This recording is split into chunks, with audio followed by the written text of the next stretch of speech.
নমস্কার, আপনাদের সকলকে 8PM ব্রেন বুস্টারের আরেকটি পর্বে স্বাগত। আজকে আমরা টাইম অ্যান্ড ডিস্টেন্সের বিগত বছর এসএসসি সিপিও 2019-এ আসা একটি প্রশ্ন নিয়ে আলোচনা করতে চাই।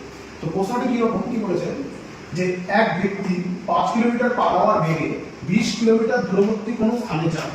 প্রত্যেক 1 কিলোমিটার অন্তর 5 মিনিট করে বিশ্রাম নিলে সমগ্র পথ অতিক্রম করতে তার কত সময় লাগে? আচ্ছা, আমরা জানি যে টাইম সমান ডিস্টেন্স বাই স্পিড সমান 20/5। এটা কখন? যখন সে বিশ্রাম নেবেন, যখন সে ওই স্থানে পৌঁছাতে যখন সে বিশ্রাম নেবেন, সেই ক্ষেত্রে তার সময় লাগবে 4 ঘন্টা। এবার কি বলেছে, প্রত্যেক 1 কিলোমিটার অন্তর সে 5 মিনিট করে বিশ্রাম নিচ্ছে।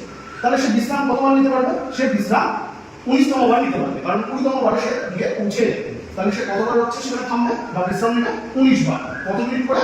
5 মিনিট করে। তাহলে 19 গুণ 5 সমান 95 মিনিট সে হচ্ছে বিশ্রাম নিবে। তাহলে তার টোটাল কত সময় লাগবে?